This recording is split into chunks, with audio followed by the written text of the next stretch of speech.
Hello guys, मैं हूं संजीव पांडे और आप देख रहे हैं आपका अपना चैनल एड्यू मंत्रा। जी हाँ, यहाँ पर हमने फ्लूइड मैकेनिक्स शुरू किया हुआ है, जिसमें पहले और दूसरे पार्ट में हमने हाइड्रोस्टैटिक्स कवर किया है, यानी फ्लूइड्स एट रेस्ट वाली चीज़ें, जिसमें एक बहुत इंपॉर्टेंट चीज़ हमने पढ़ी last time, that is about surface tension और उससे जुड़ी हुई चीज़ें।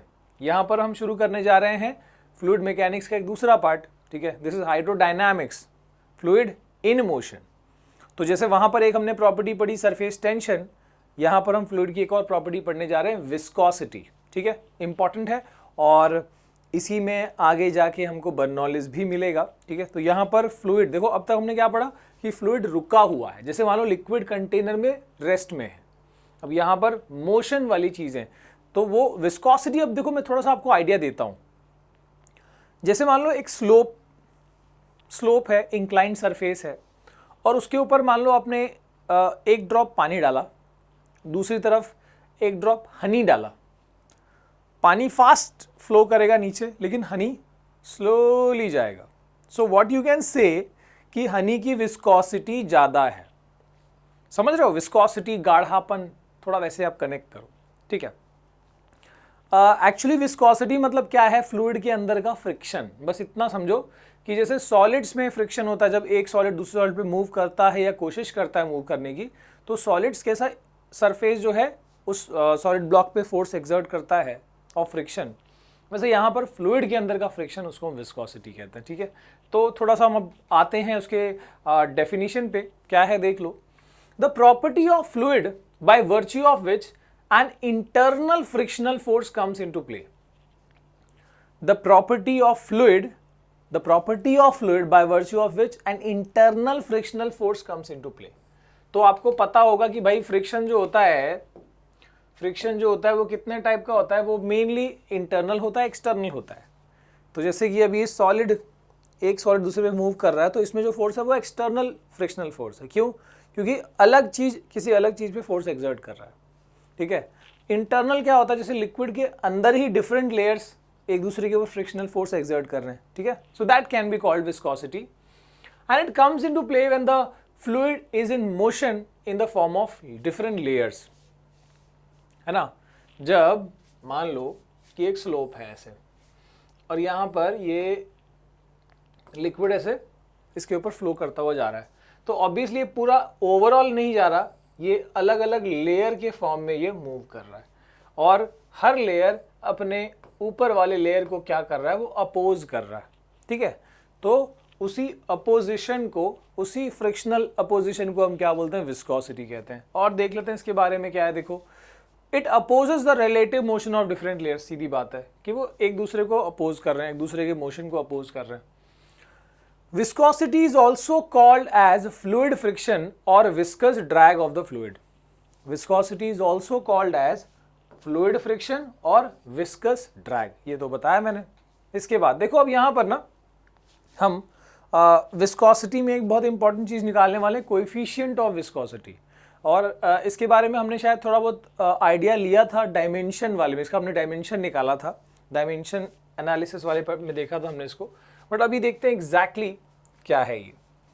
सो अगर आपको पता हो, हमने जो मैकेनिकल प्रॉपर्टीज ऑफ सॉलिड्स किया था उसमें हुक्स लॉ, ठीक है, और वहाँ पर कोएफिशिएंट ऑफ इलास्टिसिटी, और उसमें भी जो बल्क मॉडुलस है वो वाली पार्ट हमने करी थी। ठीक है, यंग्स मॉडुलस, बल्क मॉडुलस और शेयर मॉडुलस। तो हम शेयर मॉडुलस से थोड़ा रिलेट करेंगे। जैसे कोई ऑब्जेक्ट है क्यूबिकल, ऊपर से टेंजेंशियल फोर्स लगा है तो थोड़ा सा वो बेंड कर गया। ठीक है, तो वो शेयर मॉडुलस उससे जुड़ा हुआ कंसेप्ट है। तो यहाँ पर हम लिक्विड के लिए लगभग वैसी चीज़ लगा रहे हैं, बट यहाँ पर याद रहे, अब देखो ये क्या है? दो प्लेट्स हैं ग्लास की, ये एक कांच की प्लेट है, ये एक कांच की प्लेट है, बीच में ये लिक्विड है। This is a liquid. जो पहले ऐसे था, फोर्स लगाने से ये फोर्स लगाया गया, एंड बिकॉज ऑफ दिस वो थोड़ा सा यहाँ डिस्प्लेस हो गया। ठीक है, so what is the displacement? Directly मैं यहाँ कहता हूँ कि जो डिस्प्लेसमेंट है वो डेल्टा एक्स है। कितनी टाइम में हुआ? That time is delta T. ठीक है, और ऑब्वियसली अगर स्पीड इसकी v है तो हम लिख सकते हैं delta x is equal to v delta t, है ना, या speed is equal to distance v is equal to delta x by delta t, तो लिख सकते हैं, वो तो लिखा हुआ है उस तरीके से। पर ठीक है, वो यहाँ वो चीज़ या फिलहाल मत देखो, यहाँ पर देखो डेल्टा एक्स जितना डिस्प्लेसमेंट हो गया इस फ्लूइड का, because of application of this force, ठीक है, जो हमने ऐसे टेंजेंशियली यहाँ पर वो फोर्स अप्लाई किया, ठीक है। Obviously this is having different layers, और यहाँ पर हर लेयर अपने ऊपर वाले लेयर को क्या कर रहा है, अपोज करता जा रहा है, ठीक है, और उसकी वजह से डिफरेंट वेलोसिटी होगी, हर लेयर की अपनी वेलोसिटी होगी, ठीक है। ये फिक्स प्लेट है, ये यहाँ पर डिस्प्लेस हो रहा है। ये जो टॉप लेयर और बॉटम लेयर, ये दो स्लाइड्स के बीच में जो गैप है वो है L, so this is L, ठीक है। अब इसमें जब हम वही चीज, जैसे हुक्स लॉ में क्या बोला है, stress is proportional to strain, पर फ्लूइड के लिए होता है stress proportional to strain rate, यानी स्ट्रेन अपॉन कितना टाइम में वो चीज हुई है। तो वही करेंगे हम यहाँ पर होगा for fluid stress is proportional to strain rate, ठीक है। तो स्ट्रेस क्या है, और मतलब सो ऑब्वियसली हम हुक्स लॉ में क्या पढ़ा था, stress is equal to coefficient of elasticity into strain, पर यहाँ पे फ्लूइड में वो कोएफिशिएंट इलास्टिसिटी का नहीं होता, वही चीज यहाँ पर विस्कोसिटी होती है, ठीक है। तो यहाँ पर stress is equal to coefficient of viscosity को ईटा से रिप्रेजेंट करते हैं, तो ये हो गया ईटा, देखो कांस्टेंट, बस देखो हमने प्रोपोर्शनलिटी को कांस्टेंट में मतलब इक्वल टू में बदला तो कांस्टेंट आ जाएगा, वही कांस्टेंट है, ठीक है। जैसे वहां पर हम कोएफिशिएंट ऑफ इलास्टिसिटी लेते थे, वही यहाँ पर कोएफिशिएंट ऑफ विस्कोसिटी है फ्लूइड के लिए, ठीक है, into strain rate, strain rate. Stress क्या होता है sir, force per unit area. मान लो इसका सरफेस का जो एरिया है वो A है, ठीक है, लिक्विड का टॉप लेयर का एरिया A है, तो obviously stress is force upon area is equal to eta into strain rate. Strain क्या है, strain is change in dimension by original dimension. याद करो वो जो मॉडुलस ऑफ रिजिडिटी वाला था, उसमें मतलब उसमें स्ट्रेन का क्या था, है ना, जहां पर शेप चेंज हो रहा है उसमें स्ट्रेन क्या था, ठीक है। So that strain was shearing strain, change in dimension यानी delta x by original dimension यानी L, और स्ट्रेन नहीं है, स्ट्रेन रेट है, मतलब क्या, डिवाइड बाय टाइम, कितने टाइम में वो चेंज हुआ है, ओके। तो ये यहाँ पर एक्स्ट्रा है, एडिशनल, याद रखो डेल्टा टी, नीचे जो हम चेंज कितने टाइम में हुआ है वो हम मेंशन कर रहे हैं, ये यहाँ पर फ्लूइड में डिफरेंट है, अलग से है, ठीक है। अच्छा, तो अब यहाँ पर सर हम delta x upon delta T को क्या लिख सकते हैं, उसको हम वेलोसिटी लिख सकते हैं, v लिख सकते हैं, तो लिख देते हैं। So therefore f upon a is equal to eta into v by L, ठीक है। अब यहाँ पर l को ऊपर ले जाओ, v नीचे आ जाएगा, therefore eta is equal to f into L upon a into v, ठीक है। ये हो गया अपना ईटा का फॉर्मूला। अब थोड़ा सा और हम इसको सलीके से करें, मान लो कि कोई भी दो लेयर्स है, मान लो ये लेयर है और ये लेयर है, इन दो लेयर के बीच में जो गैप है, this is very small gap suppose, and the gap is dx,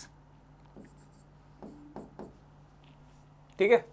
मान लो इनके बीच में जो गैप है वो dx है, या फिर एक मिनट, मैं इसको वेलोसिटी के टर्म में हमको इसको करना है, तो गैप इज vx, चलो ठीक है, और इनके वेलोसिटी का डिफरेंस है, इनके वेलोसिटी का डिफरेंस है dv, डिफरेंस है या रिलेटिव वेलोसिटी कह सकते हो, इनका है dv, ये दो लेयर्स के बीच का, ठीक है। तो हम यहाँ पर v बाय एल को देखो, यहाँ पर इसको हम और क्या लिख सकते हैं, this can be written as f upon a into v by L, लिखा जा सकता है ऐसे, है ना। ये v बाय एल को आप नीचे ही ले गए थे बेसिकली, तो ऐसे लिख सकते हो।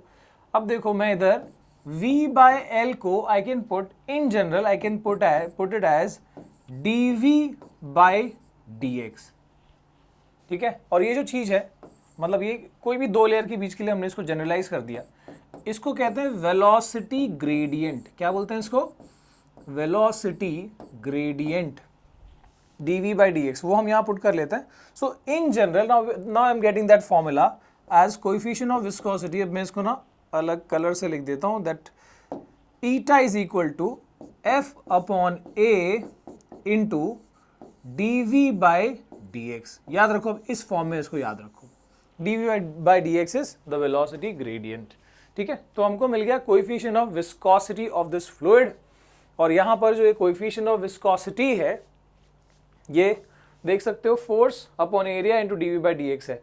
तो मैं इसको एक और तरीके से मैथमेटिकली डिफाइन कर सकता हूँ एज कि अगर मान लो यहाँ पर एरिया को हम यूनिट ले लेते, एरिया को हम 1 ले लेते, यूनिटी ले लेते, ठीक है, और इसमें वेलोसिटी ग्रेडियंट को भी dv/dx को भी अगर हम 1 लेके अगर हम ये करते हैं तो उस टाइम पे ईटा क्या आता, ईटा इक्वल टू f/1 इंटू 1 यानी eta is equal to f आता। तो हम इसको ऐसे भी डिफाइन कर सकते हैं कि what is coefficient of viscosity. So mathematically it is equal to the force. Mathematically it is equal to the force when the area is 1 and dv/dx is also unity. ठीक है, velocity gradient is also 1. तो ऐसे आप इसको define कर सकते हो। और इसकी SI यूनिट क्या होती है सर? इसका पहले तो देखो कि फोर्स है, फोर्स का यूनिट होता है न्यूटन, एरिया का मीटर स्क्वायर, वेलोसिटी का मीटर पर सेकेंड, और फिर dx का भी मीटर, ये कैंसिल हो गया। सो the SI unit can be Newton second, देखो नीचे है ना पर सेकेंड, तो सेकेंड तो नीचे है, फिर ऊपर आएगा तो सेकेंड ही हो जाएगा, न्यूटन सेकेंड, और ये मीटर स्क्वायर नीचे है तो पर मीटर स्क्वायर। समझे? देखो ये 1/s है तो ऊपर जाएगा तो ऐसे ही हो जाएगा। तो ये हो गया इसका SI unit, coefficient of viscosity का। इसी को ना पॉइजली कहते हैं, POISEUELLE। So the SI unit of coefficient of viscosity is poiseuille, ठीक है। एंड इसका CGS यूनिट भी होता है, इसमें आप कन्वर्ट कर लो डाइन सेकेंड पर सेंटीमीटर स्क्वायर, उसको पॉइज कहते हैं।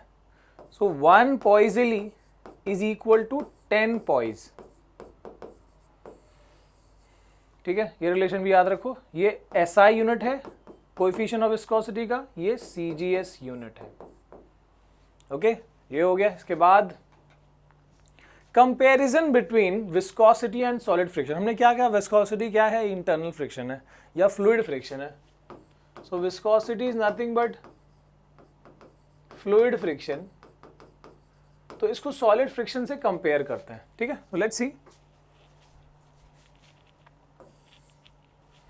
अगर हम बात करें सॉलिड फ्रिक्शन की, तो सॉलिड फ्रिक्शन में क्या था, जैसे मान लो कि ये एक ऑब्जेक्ट है, इसको हम मूव करा रहे हैं दूसरे सरफेस पे। 1 मिनट, चलो ठीक है, ऐसे ही फ्लो करा रहे हैं, ऐसे ही मूव करा रहे हैं। तो ऐसे केस में ये फ्रिक्शन कब अराइज होता है? ये फ्रिक्शन अराइज होता है जब रिलेटिव मोशन होता है, जब ये इस पे मूव करने की कोशिश करता है। So this arises when there is relative motion, ठीक है। पहले मैं इसका पूरा हम देख लेते हैं। और क्या है, इट अपोजेस रिलेटिव मोशन, ठीक है। तो ये जो सॉलिड फ्रिक्शन है, इट अपोजेस रिलेटिव मोशन को अपोज करने के लिए बना है, अपोजेस रिलेटिव मोशन, ठीक है। और क्या है, it depends on normal reaction. ये किस पे डिपेंड करता है? ये जो फ्रिक्शनल फोर्स है हमने पढ़ा F is equal to mu R, है ना, या F is proportional to R। So ये नॉर्मल रिएक्शन पे भी डिपेंड करता है। So it depends on normal reaction, ठीक है, R कह लो या N कह लो, जो भी लिखते हैं हम, ठीक है। तो इस पे भी डिपेंड करता है ये जो अपना फ्रिक्शन है सॉलिड वाला, ठीक है। लेकिन ये किस पे डिपेंड नहीं करता? एरिया ऑफ कॉन्टैक्ट पे, ठीक है। इट इज इंडिपेंडेंट ऑफ, मैं यहां लिख दूं कि सॉलिड फ्रिक्शन जो है it is independent of area of contact, ठीक है। और अब हम फ्लूइड फ्रिक्शन की बात करते हैं। So when talking about this fluid friction, तो मान लो कि ये एक फ्लूइड है जो, या एक लिक्विड है मान लो जो फ्लो करता हुआ यहां पर आ रहा है। तो इसमें जो आपस में फ्रिक्शन होता है, 1 मिनट, तो आपस में जो फ्रिक्शन होता है, आपस में जो अपोजिशन होता है, दैट टर्म, उसी को हम विस्कोसिटी कह रहे हैं। सो चाहे उसको फ्लूइड फ्रिक्शन कहो या उसको विस्कोसिटी कहो, ठीक है। सो दैट विस्कोसिटी और the fluid frictional force, it is, यहां पर जैसे वो भी रिलेटिव मोशन की वजह से अराइज हो रहा था, दिस ऑल्सो अराइज, ये सिमिलर है इसमें, this also arise due to relative motion, this also same चीज, ये भी क्या करता है, it opposes relative motion, opposes relative motion, ठीक है। एंड इट देखो वहां पर क्या था, वो डिपेंड करता था नॉर्मल रिएक्शन पे, बट यहां पर हमने जो फॉर्मूला निकाला है, ठीक है, इस कोएफिशिएंट ऑफ विस्कोसिटी वाले कंसेप्ट में, ठीक है, यहां पर कहीं भी नॉर्मल रिएक्शन की चीज नहीं है।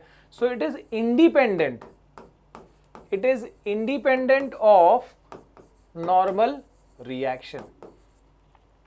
लेकिन इसके एरिया, इसके फॉर्मूला में एरिया आया है ना, ईटा इज इक्वल टू, देखो डिनोमिनेटर में ए था, F upon A D V by D X, तो यानी डिपेंड करता है एरिया ऑफ कॉन्टैक्ट पे, but so this was not depending on the area of contact, but ये डिपेंड कर रहा है एरिया ऑफ कॉन्टैक्ट पे। It depends on area of, या area of contact between the layers, contact of layers. Okay, so poiseuille formula, अब क्या है sir ये poiseuille formula, let's see what is poiseuille formula. So इसमें ये है कि भाई हमारे पास एक ट्यूब है या एक पाइप है जिसके अंदर से हम कोई फ्लूइड को फ्लो करा रहे हैं, फ्लूइड को फ्लो करा, वाह, ठीक है, इसको थोड़ा ढंग का बनाया जाए भाई।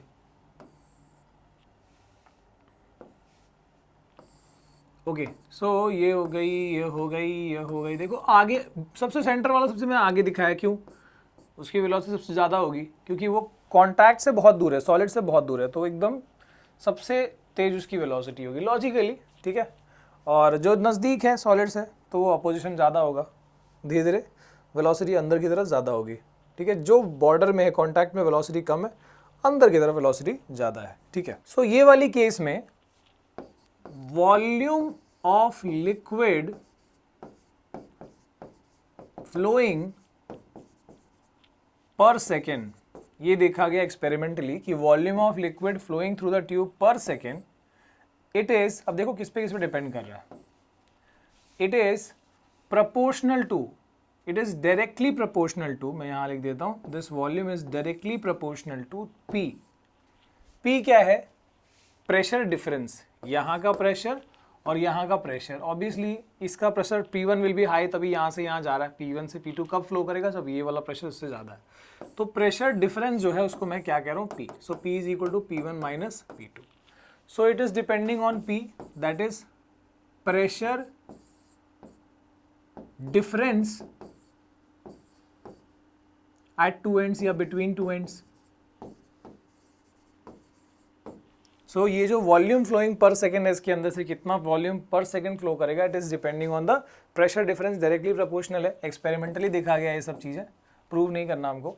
And also this volume flowing per second, it is proportional to R cube, sorry R raise to 4, not R cube, R raise to 4, fourth power of R. R क्या है इसका, radius, radius of the tube, ठीक है। So R is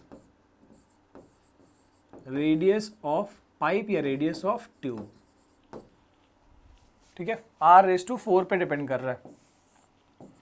the volume is also proportional, it is in fact inversely proportional to eta. Eta हमको पता है क्या है, coefficient of viscosity of liquid, ठीक है। ईटा क्या है, coefficient of viscosity of fluid, लिख देते हैं,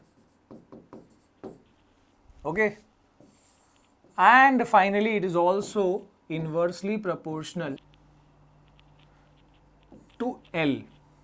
ये L क्या है sir, L is the length of the tube, length of tube।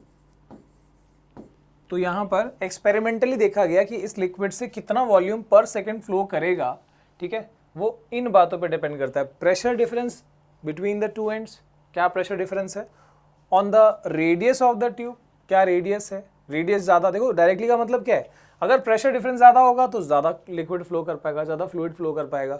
अगर रेडियस ज़्यादा रहेगा, मोटा ट्यूब होगा, तब भी ज़्यादा फ्लो कर पाएगा, ठीक है। इसके बाद क्या बोला, इनवर्सली प्रोपोर्शनल टू विस्कोसिटी। मैंने क्या कहा, विस्कोसिटी गाढ़ापन होता है, अगर विस्कोसिटी ज़्यादा है तो थोड़ी ना वॉल्यूम ज़्यादा फ्लो कर पाएगा, ठीक है। And also on the tube, ज़्यादा लंबा ट्यूब है तो भी पर सेकेंड कम, यहाँ से वहाँ जाने में टाइम लग जाएगा, है ना। तो ये सब चीज़ों पे डिपेंड कर रहा है। अगर इनको हम कंबाइन करें तो you can say that, because हमको यहाँ पर इसको प्रूव नहीं करना, तो एक्सपेरिमेंटली सीधे हम बता रहे हैं इसको।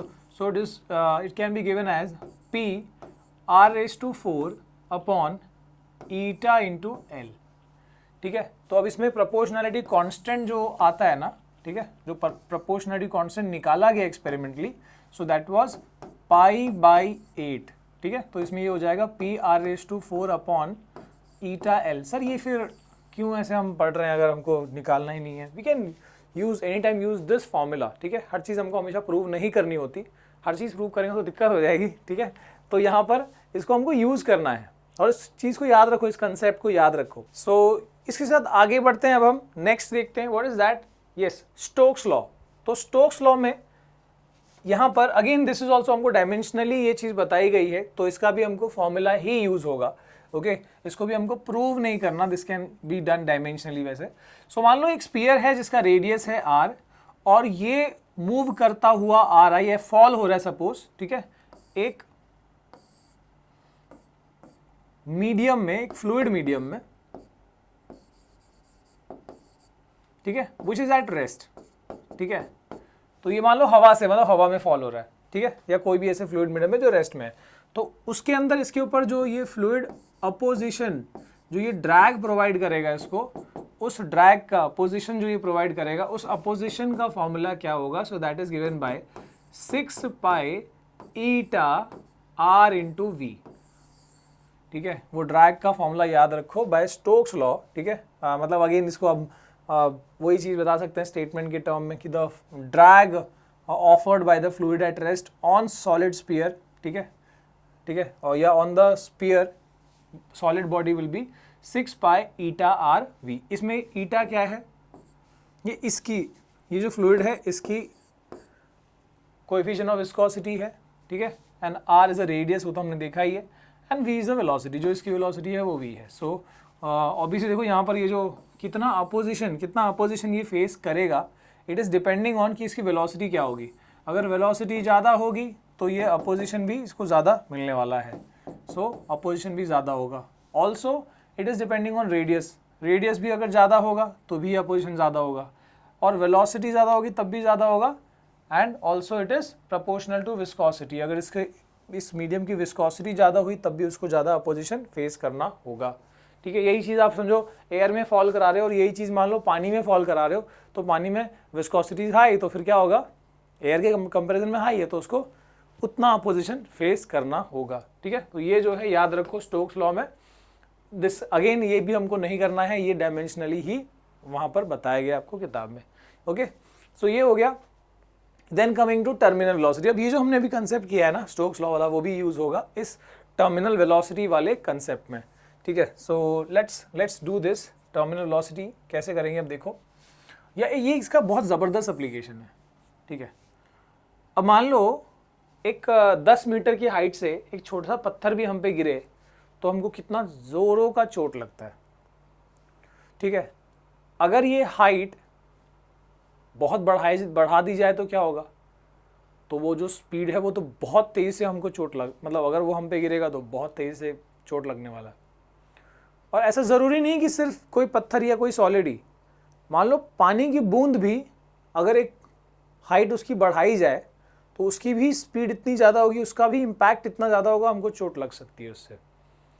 तो बारिश का पानी जो इतने हाई, मतलब बहुत काफ़ी ऊंचाई से आ रहा है वो क्लाउड से, तो उसकी भी स्पीड इतनी ज़्यादा हो सकती है कि वो हमको चोट लगाए, मतलब काफ़ी ज़्यादा ज़ोर से लग सकता है वो। तो उतना स्पीड क्यों नहीं अटेन कर पाता वो, एक्चुअली उतना स्पीड अटेन नहीं कर पाता जितनी उसकी हाइट होती है, क्यों नहीं कर पाता, ठीक है। तो वहाँ पर एक यही कंसेप्ट काम आएगा हमको कि एक्चुअली क्या होता है। समझो जब वो बादलों से गिर रहा है, ड्रॉप जब वहाँ से निकला है, तो ये फ्री फॉल है, उसकी स्टार्ट में वेलोसिटी 0 होगी, लेकिन जैसे जैसे वो गिरेगा एक पॉइंट तक उसकी वेलोसिटी क्या होती जाएगी, वेलोसिटी बढ़ती जाएगी, और उसके बाद फॉल होने पे उसकी जो वेलोसिटी है वो क्या रहेगी, वो कांस्टेंट रहेगी। फिर उसके बाद वो बढ़ने वाली नहीं है, then the velocity will remain constant, यानी इसके बाद वेलोसिटी क्या हो गई, कांस्टेंट हो गई, तो जहाँ से वेलोसिटी कांस्टेंट हो गई, जो उसकी मैक्सिमम वेलोसिटी बन चुकी है अब, उसी को हम क्या बोलते हैं, that is called terminal velocity. उसी वेलोसिटी को हम क्या बोलते हैं, टर्मिनल वेलोसिटी। ठीक है, तो ऐसा क्या हुआ, कैसे हुआ ये सर, वेलोसिटी बढ़ती क्यों नहीं गई? अगर कोई सॉलिड होता तो बढ़ता जाता, इसमें क्यों नहीं बढ़ रहा है, देखते हैं। सो और ये ऑब्वियसली हमारे लिए अच्छा है, नहीं तो फिर नुकसान हो जाता हमारा, है ना। सो कैसे करेंगे उसको, अब देखो। तो सपोज करो कि यहाँ पर ये वो सॉलिड है जिसका रेडियस, सॉरी सॉलिड बोल रहा हूँ मैं, जो भी स्फीयर है उसका रेडियस है r, या जो फ्लूइड है, अगेन है ना, वो फ्लूइड की बात हो रही है, तो फ्लूइड है उसका रेडियस है r, इसकी डेंसिटी है रो, ठीक है, और ये फॉल होता हुआ आ रहा है। ओके, जब इसकी वेलोसिटी कांस्टेंट हो जाएगी तो उस वेलोसिटी को मान लो मैं vt कहता हूँ, the terminal velocity vt।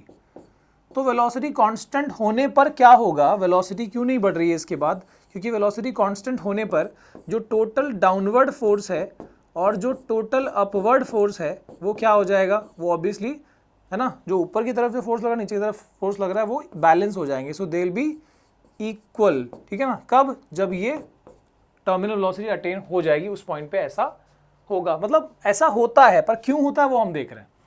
So obviously तब होगा ये जब उस पर नेट फोर्स कोई नहीं लगेगा, एक्स्ट्रा फोर्स नहीं लगेगा, तभी वो वेलोसिटी कांस्टेंट हो सकती है, मतलब कि ये दोनों फोर्स एक दूसरे को बैलेंस कर देंगे, ठीक है। तो देखो उस पॉइंट पे टोटल, अब देखो टोटल फोर्स एक्ट कैसे कर रहा है, ये इसका जो डाउनवर्ड फोर्स है वो कौन सा फोर्स है, जो इसका वेट है, ठीक है। सो डाउनवर्ड फोर्स क्या है, वो इसका वेट है, ठीक है, जिसको हम लिख सकते हैं मास into gravity. Total upward force क्या लग रहा है वो देखो, ऊपर की तरफ एक तो हमने अभी देखा जो विस्कस फोर्स है, ठीक है, जो विस्कस फोर्स है, एक मिनट, स्पेलिंग भी कभी कभी इंशाअल्लाह हो जाती है। तो ये जो है विस्कस फोर्स, ठीक है, और so viscous force is equal to क्या है, F is equal to 6 pi eta RV, ठीक है। ये हो गया विस्कस फोर्स जो ऊपर की तरफ लग रहा है। एक और फोर्स जो ऊपर की तरफ लग रहा है वो हम यहाँ पर नहीं देख रहे थे, दैट इज द क्या पढ़ा था हमने, बायंसी, द अपथ्रस्ट। सो जो अपथ्रस्ट है या जो बायंड फोर्स है, मान लो उसको मैं FB कह देता हूँ, इसको मैं FV कहता हूँ, विस्कस है। So this is equal to, देखो अपथ्रस्ट इज इक्वल टू क्या पढ़ा था हमने, अगर तुमको वो आर्किमिडीज वाले पार्ट से अगर थोड़ा याद हो, कि जो वेट ऑफ डिस्प्लेस्ड फ्लूइड है, ठीक है, इसका जो वेट है और जो उस ऑब्जेक्ट पे जो अपथ्रस्ट लगता है, ये दोनों की वैल्यू क्या रहती है, इक्वल रहती है। तो मैं अपथ्रस्ट लिखूं या फिर डायरेक्टली मैं वेट ऑफ द डिस्प्लेस, इसकी वजह से जितना एयर डिस्प्लेस हुआ या इसकी वजह से जितना ये वाला फ्लूइड जो रेस्ट में है वो डिस्प्लेस हुआ है, सो वो लिख सकते हैं वेट ऑफ डिस्प्लेस्ड फ्लूइड कह देता हूं मैं, ठीक है। और मैंने क्या बोला कि ये तभी पॉसिबल है, वेलोसिटी कांस्टेंट तभी होगी जब इक्विलिब्रियम, जब ये अपवर्ड फोर्स और डाउनवर्ड फोर्स इक्वल हो जाएंगे। So for velocity to be constant as a terminal velocity Vt, total downward force has to be equal to total upward force, ठीक है। डाउनवर्ड फोर्स क्या है, m इंटू जी। अब देखो यहाँ पर m mass of the sphere में, अब density is equal to mass upon volume होता है। देखो डेंसिटी इज इक्वल टू क्या होता है, मास बाय वॉल्यूम। तो मास को मैं क्या लिख सकता हूं, डेंसिटी इंटू वॉल्यूम। वॉल्यूम क्या होता है स्फीयर का, 4/3 पाई आर क्यूब। तो इसका डेंसिटी रो है ही, तो हम लिख सकते हैं टोटल डाउनवर्ड फोर्स, तो यही है अपना वेट। तो पुट कर दो, मास की जगह पर लिखूंगा मैं डेंसिटी इंटू वॉल्यूम, कितना होगा 4/3 पाई आर क्यूब, और मास इंटू ग्रेविटी है ना, तो इंटू जी भी आ गया। And this is equal to total upward force में 2 आएगा ना, एक ये वाला FV प्लस FB, फेसबुक मत लिख देना, ठीक है। अब यहाँ पर वैल्यूज डालते हैं, ये वाली भी। सो FV कितना है 6 पाई ईटा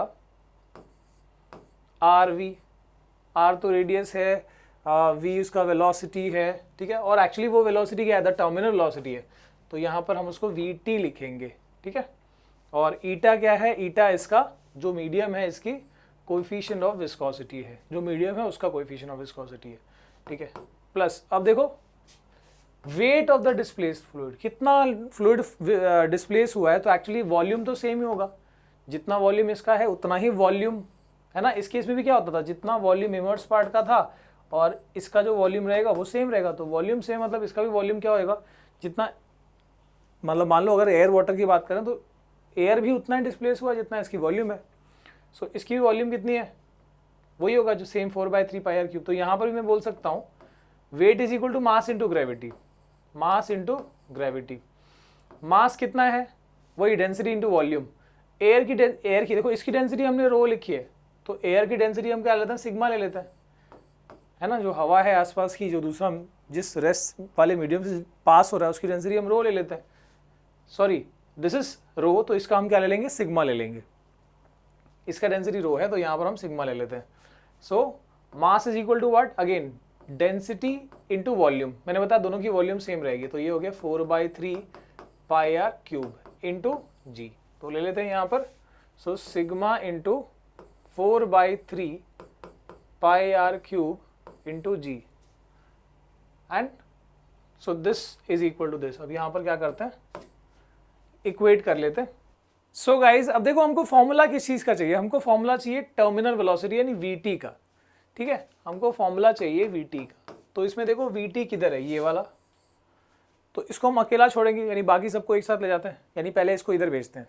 तो ये क्या हो जाएगा, देखो रो, अब देखो ये 4/3 पाई आर क्यूब जी, इसमें भी 4/3 पाई आर क्यूब जी है, ठीक है।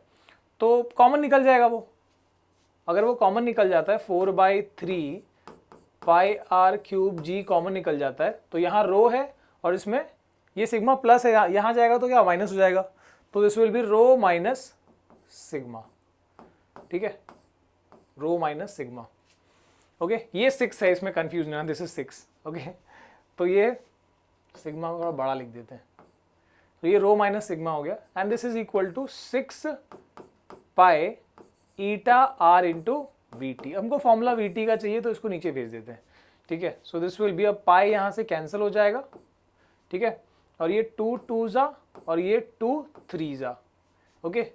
एक R भी कैंसिल हो जाएगा, ये R स्क्वायर हो जाएगा। So finally this will be rho minus sigma,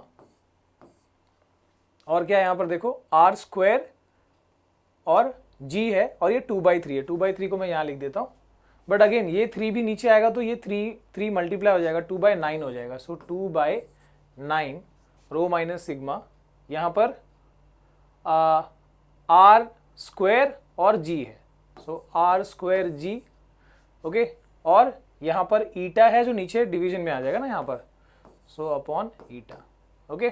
so this is your terminal velocity का फॉर्मूला, 2/9 rho minus sigma R square G by eta. So this is your formula for terminal velocity guys, ठीक है। अब आगे देखते हैं। So now we have variation of viscosity.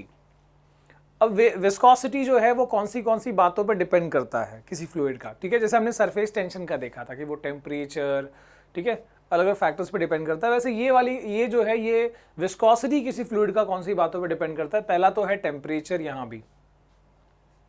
So viscosity depends on temperature. आपने देखा होगा एक नॉर्मली जब हम कोई ऑयल को किसी सरफेस पर डालते हैं वो फ्लो होने में थोड़ा टाइम लगाता है, मतलब उसकी विस्कोसिटी ज़्यादा होती है। पर जब वो गर्म हो जाता है ना, बहुत ईजिली वो स्प्रेड होता है, या बहुत ईजिली वो क्या करता है, वो फ्लो हो सकता है ना। गर्म तेल बहुत जल्दी फ्लो हो सकता है। सो यानी विस्कोसिटी क्या हो गई, कम हो गई। यानी लिक्विड में टेम्परेचर बढ़ने से विस्कोसिटी क्या होती है, कम होती है लिक्विड्स में। बट गैसेस में उल्टा है, गैसेस में टेम्परेचर बढ़ने से विस्कोसिटी बढ़ती है। मतलब कम टेम्परेचर तो वो बहुत इजीली फ्लो कर पाएगा, लेकिन जब टेम्परेचर हाई हो जाएगा तब उसको थोड़ी मुश्किल होगी, ठीक है। विस्कोसिटी जो आपस में जो फ्रिक्शन वाला कंसेप्ट है। इसके बाद विथ इंक्रीज इन प्रेशर, जब प्रेशर इंक्रीज हो जाए तो क्या होगा, तो viscosity of liquid increases, pressure बढ़ने से लिक्विड की वेलोसिटी बढ़ती है, but that of water decreases, लेकिन बाकी लिक्विड की तो विस्कोसिटी प्रेशर बढ़ने से बढ़ती है, बट वाटर के केस में डिक्रीज होती है, और गैसेस के लिए वो सेम रहती है, मतलब प्रेशर का कोई इम्पैक्ट नहीं है गैसेस की विस्कोसिटी पे। Okay, next is practical uses of knowledge of viscosity. क्या क्या यूज है देखो, it helps us to select a suitable lubricant for given machine, कि जैसे क्या होता है देखो, नॉर्मली मशीनरी पार्ट है तो मूवमेंट होगी, वहाँ पर हीट डेवलप होगा, टेम्परेचर वेरिएशन से अगर हम वहाँ पर कोई जो लुब्रिकेटिंग मटेरियल यूज़ कर रहे हैं, ठीक है, या कोई ऑयल यूज़ कर रहे हैं, तो ऑब्वियसली उसके टेम्परेचर चेंज होने से विस्कोसिटी पे फ़र्क पड़ेगा, सो वो हम नहीं चाहेंगे, तो उसके अकॉर्डिंग फिर हम यहाँ पर जो लुब्रिकेंट है वो सेलेक्ट करेंगे। Then it helps us to determine shape and molecular weight of some organic liquid like protein, cellulose etcetera, ठीक है। तो यहाँ पर जो मॉलिक्यूलर वेट है वो निकाला जा सकता है, शेप निकाला जा सकता है कुछ मटेरियल्स का, जैसे कि कुछ केमिकल्स का, जैसे कि प्रोटीन है, सेल्यूलोज है, यूजिंग दिस कॉन्सेप्ट विस्कोसिटी वाला, ठीक है।